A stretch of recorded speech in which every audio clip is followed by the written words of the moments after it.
In previous lecture, we have discussed about the Lowry-de Bruin Van-Ekenstein rearrangement. What is this? It is a treatment of glucose with the base, a stronger base like sodium hydroxide. What it is causing? It is causing enolization, enol, en and ol, alcohol. So that is the alkene formed and that is the OH. So it is enol. So it is causing enolization of the glucose. Whenever enol is formed, then that enol can cause the rotation of this bond which is present here. Hydroxyl group की position यहां पर ये है, तो ये hydrolyse होकर के द्वारा जो है वो OH या एल्डिहाइड में चेंज हो सकता है, लेकिन OH की पोजीशन एक्सचेंज हो सकती है. Once the position of OH is exchanged, it is changing into the another compound that is mannose. So there is a very little difference between the glucose and the mannose. Glucose contains all similar groups as the mannose. What position of the second hydroxyl group? It is toward the anti in both compounds. OH जो है वो एक side है glucose में और दूसरे वाले में जो है वो डिफरेंट साइड में है, लेकिन इसको आप D और L नहीं बोल सकते हैं. रीजन बीइंग D और L कॉन्फ़िगरेशन जो है वो किससे आती हैं कि जो सेकेंड लॉस्ट कार्बन एटम है उस पे OH की पोजीशन क्या है, उसी बेस पे जो है वो कैपिटल D और कैपिटल L कॉन्फ़िगरेशन जो है वो पुटअप होती है. जो ये इनॉल बन रही है, ये इनॉल जो है वो द्वारा एक्सचेंज होके मेनोज में चेंज हो सकती है या फिर ये कन्वर्ट हो सकती है फ्रक्टोज में. So that is the group here fructose, it is formed. तो ये फ्रक्टोज में भी कन्वर्ट हो सकता है. This is CH2OH, C double bond O, CHOH thrice and CH2OH. So it can change into the fructose also. तो enolization से जो है वो ग्लूकोज मेनोज में भी चेंज हो सकता है और फ्रक्टोज में भी चेंज हो सकता है. Why we are discussing all these reactions? We are discussing all these reactions because all these reactions they are going to put an idea that what is the structure of the glucose. Whenever I say that glucose reacts with the HCN, glucose reacts with the NH2OH, glucose reacts with the phenylhydrazine, it is not the reaction of the whole glucose unit. It is only the carbonyl part that reacts with the HCN. क्योंकि HCN के साथ C double bond O ketonic या aldehydic group react करता है, तो ये तीनों reaction indicate कर रहे हैं कि या तो इसमें कीटोन है या फिर इसमें क्या है, एल्डिहाइड है. क्योंकि साइनोहाइड्रिन जो है वो या ऑक्साइम जो है या ओसाजोन जो है या हाइड्राजोन जो है वो ये दोनों ग्रुप जो है वो बनाते हैं, तो या तो इसमें एल्डिहाइड है या इसमें कीटोनिक ग्रुप है. फिर हमने एक रिएक्शन और स्टडी किया था कि ग्लूकोज को ब्रोमीन वाटर से अगर ऑक्सीडाइज किया जाए तो आपके पास क्या बनता है, ग्लूकोनिक एसिड बनता है. ग्लूकोनिक एसिड में देखो, अगर पहले तो वैसे स्ट्रक्चर जो है वो आपको थोड़ी बहुत याद होगी कि इसमें 5 हाइड्रोक्सिल ग्रुप हैं, तो एक OH ये है, 5 4 ये हुए, कितने हो, 4 1 5. इसमें एक यहां पर क्या है, कार्बोक्सिलिक एसिड का ग्रुप है. ये कार्बोक्सिलिक एसिड ग्रुप कहां से आया होगा? ब्रोमीन जो बहुत ही माइल्ड ऑक्सीडाइजिंग एजेंट है, ये एल्डिहाइडिक ग्रुप को ऑक्सीडाइज करके एसिड में चेंज कर सकता है. तो यहां से थोड़ी सी इंडिकेशन हमारे पास आ रही है कि glucose might be having a CHO group. कौन सा ग्रुप हो सकता है इसमें? CHO ग्रुप हो सकता है. Another reaction is of the glucose when treated with the acetic anhydride, it is giving penta-acetylated product. Why penta-acetylated product? Glucose में 5 हाइड्रोक्सिल ग्रुप हैं, तो पांचों हाइड्रोक्सिल ग्रुप की एसिटाइलेशन हो सकती है और 5 एसिटाइल ग्रुप इसमें ऐड हो सकते हैं. तो वहां से आइडिया आ रहा है कि ग्लूकोज में जो है वो 5 हाइड्रोक्सिल ग्रुप हैं. कितने हैं? 5 hydroxyl groups are present in the glucose. One more reaction that when glucose it is being treated with the nitric acid, then we are getting here gluceric acid. ग्लूकेरिक और सैचरिक acid, इसमें 2 carboxylic acid group जो वो बन रहे हैं. अब ये 2 carboxylic acid group कहां से आए? एक कार्बोक्सिलिक एसिड ग्रुप तो वही होगा जो एल्डिहाइड वाला होगा, वो ऑक्सीडाइज होकर किसमें चेंज हो गया होगा, एसिड में चेंज हो गया होगा.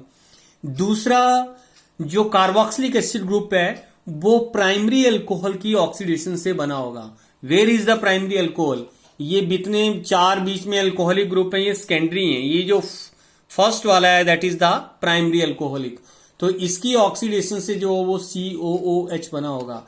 बीच वालों से क्यों नहीं बनेगा? अगर बीच वालों से COH बनेगा तो बीच में से ब्रेक डाउन हो जाएगा, लेकिन कार्बन एटम 6 ही रहे और स्ट्रक्चर इसकी वैसी की वैसी रह रही है, और यहां पर एक एसिड ग्रुप यहां है, एक यहां है, तो that might have come from the CHO and that might have come from the CH2OH oxidation.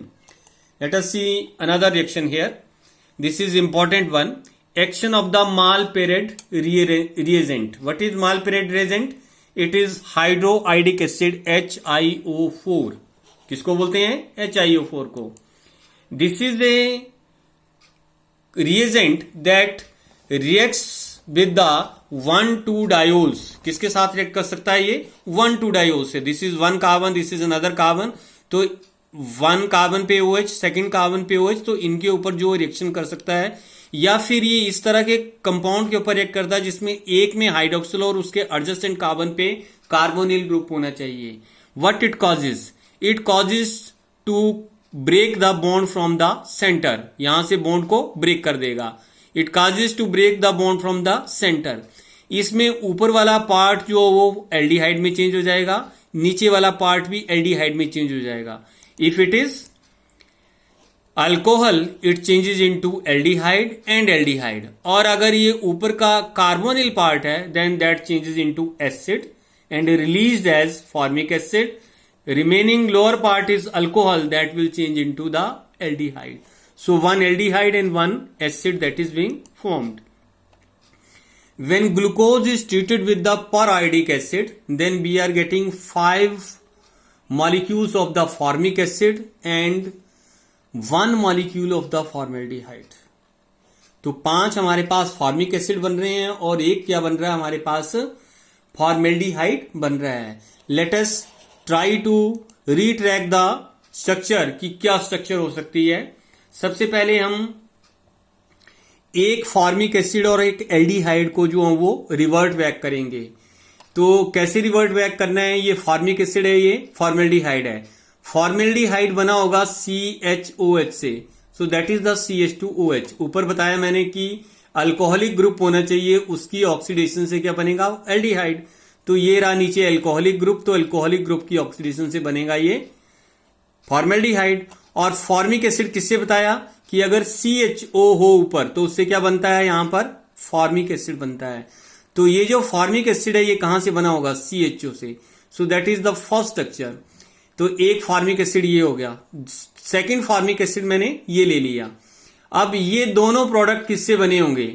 ये फॉर्मिक एसिड बना होगा CHO से, तो ये अटैच कर दिया, और ये एल्डिहाइड बना होगा अल्कोहल से, तो मैंने एक CHOH ग्रुप ऐड कर दिया. एक फॉर्मिक एसिड मैंने और डाल लिया यहां पर. इसी तरीके से आप रिवर्ट बैक करते जाओगे, you will get the complete structure of the glucose. तो पैराइडिक एसिड की ऑक्सीडेशन से ये क्लियर हो जाता है कि इसमें एक एल्डिहाइड है ग्रुप, और बाकी इसमें 5 जो है क्या है? हाइड्रोक्सिल ग्रुप हैं. Remaining 5 are the hydroxyl group and 1 is the aldehydic group. Out of the all hydroxyl group, 1 hydroxyl group it is primary, which is lying at the bottom. Bottom में जो CH2OH लाई कर रहा है वो क्या है? Primary alcoholic group है. Now that was toward the open structure of the glucose.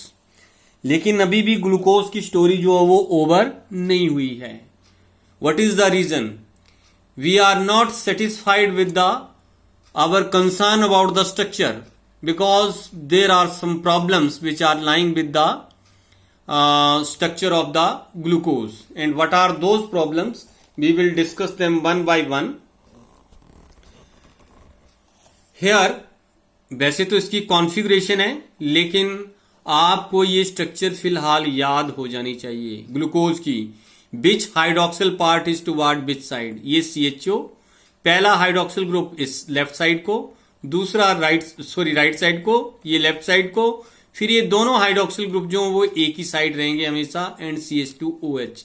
क्योंकि अगर आपको ये स्ट्रक्चर लिखना नहीं आती है, you might not be able to draw any reaction. कोई रिएक्शन जो वो आप एग्जाम में लिख नहीं सकते हैं. इसीलिए ये ग्लूकोज की स्ट्रक्चर जो वो आपको याद हो जानी चाहिए कि कौन सा हाइड्रोक्सिल ग्रुप किस साइड लिखा हुआ है और क्या उसकी स्ट्रक्चर है। कैसी इसकी कॉन्फ़िगरेशन है वो डिस्कशन अभी लेट होगी, because carbohydrates as usual set very simple to chew but very difficult to understand because these are the molecules why the nature not why the man. Structure में problem क्या है? It does not show addition of sodium bisulfite, the usual reaction shown by the carbonyl compounds. Carbonyl compound में एक peculiar reaction होता है, एक तो oxime का था और हाइड्रोसाइनिक एसिड वो एडिशन का था, लेकिन कार्बोनिल कंपाउंड सोडियम बाइसल्फाइड की एडिशन शो करते हैं और पेल येलो प्रेसिपिटेट बनते हैं सोडियम सल्फोनेट के, जो स्ट्रक्चर मैंने यहां पर ड्रॉ कर रखी है, रिएक्शन ड्रॉ कर रखा है। This is carbonyl compound adding NaHSO3 forming this as OH and SO3 Na added to the one side. So this type of compound is formed and that is precipitated. ये reaction जो है वो glucose नहीं देता है।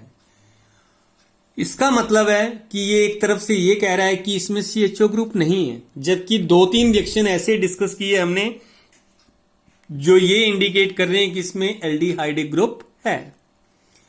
उसके बाद glucose reacts with the hydroxylamine, that's okay कि ग्लूकोज हाइड्रोक्सिलमीन के साथ रिएक्ट करता है और ऑक्साइम बनाता है। अगर इसका पेंटा एसीटेट बना दें तो पेंटा एसीटेटेड में 5 हाइड्रोक्सिल ग्रुप रिएक्ट करेंगे, लेकिन एल्डिहाइडिक ग्रुप रिएक्ट नहीं करता है।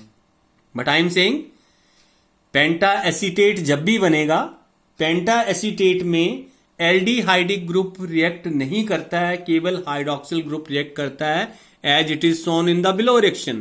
This is C5H6 OH5, it is CHO. When it is acetylated, you are getting penta acetylated product, what CHO group remains as it is.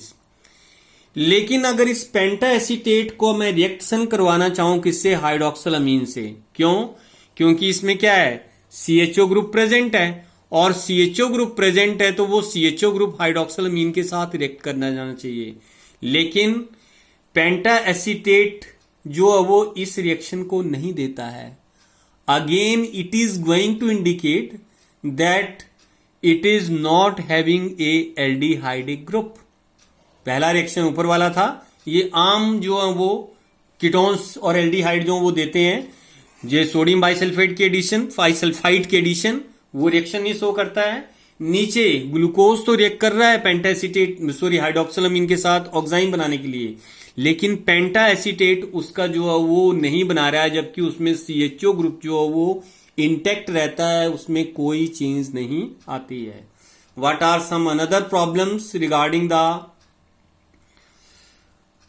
और limitations of the open chain structure? Glucose जो है वो एक नहीं 2 form में exist करता है। एक को बोलते हैं अल्फा फॉर्म, दूसरे को बोलते हैं beta form. D glucose, D is the letter that is because of the second last carbon atom where OH is toward the right side, we say it is a D glucose. D glucose existing into 2 form, one is alpha form, another is beta form.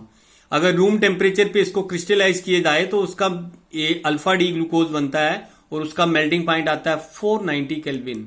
Another thing is there, if you are able to measure the optical rotation of this compound, then we are having rotation by 112 degree, that is sufficient. Another one is it is beta D glucose, if it is crystallized from the water above 100 degree Celsius, then we are having the compound glucose again, but melting point is altered by the 4 degree, 419, 423 Kelvin, and optical rotation surprisingly it is only 19 degree. It means glucose is not existing into single structure, it is existing in 2 structures. One is alpha D glucose, another is the beta D glucose.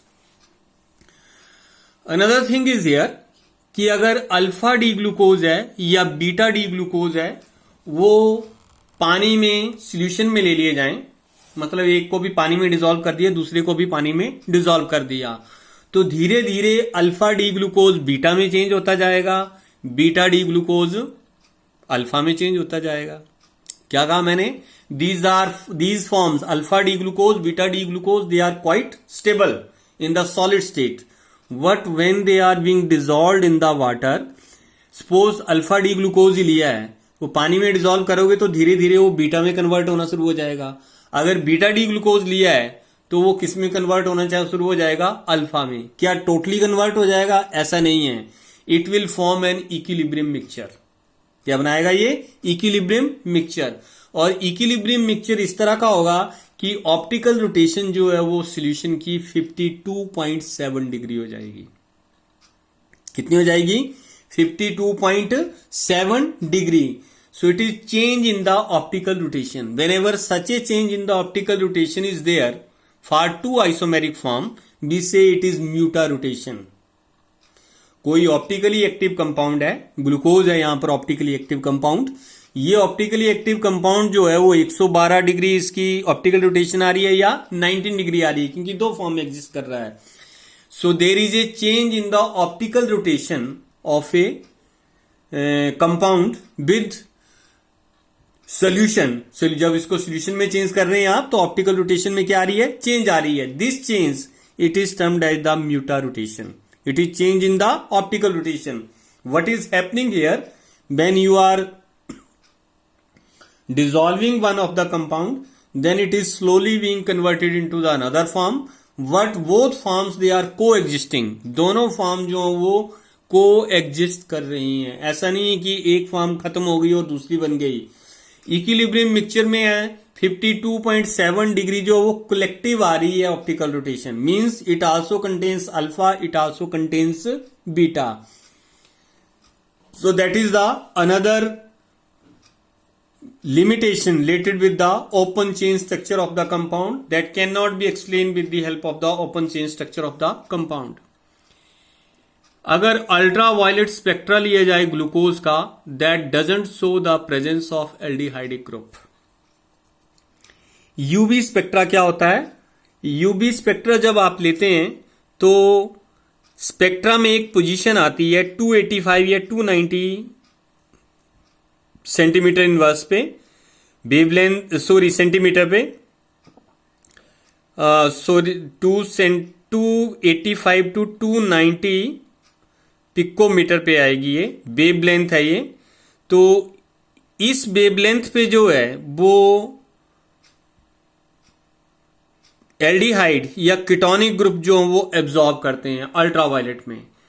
Ultraviolet spectra अगर glucose किया लिया जाए तो इस position पे कोई भी peak नहीं आती है। So that says that there is somewhat problem regarding the structure of the glucose.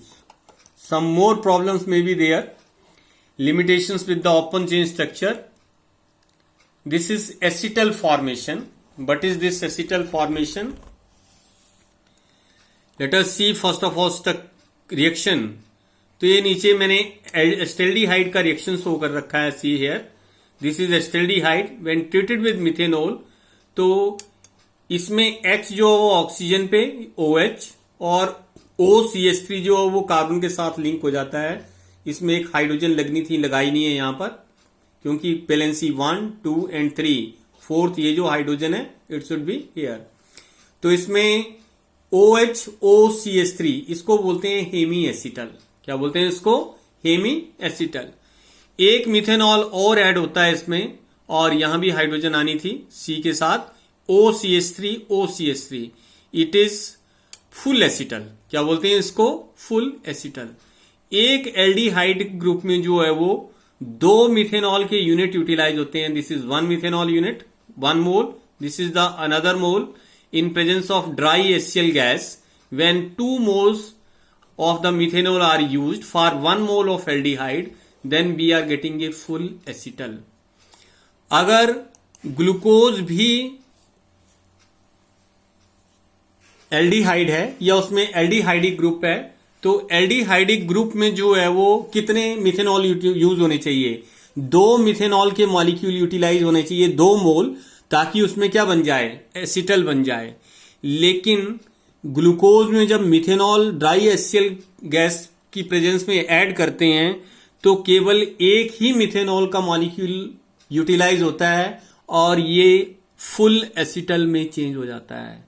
So this is somewhat different reaction than the above one. ऊपर क्या है, एल्डिहाइड में 2 मोल लग रहे हैं, एक मोल से एक OCH3 आया, दूसरे से दूसरा आया. लेकिन ग्लूकोज में जो एल्डिहाइड है वो केवल सिंगल मॉलिक्यूल यूज कर रहा है, किसका, मिथेनॉल का, और फुल एसिटल बन जा रहा है. So it means whatever is the structure of that aldehyde group is present in the D-glucose, same is that is not similar to the acetaldehyde group या aldehyde group which is present in the acetaldehyde. So there is somewhat difference. What is that difference? That will be discussed in the next lecture.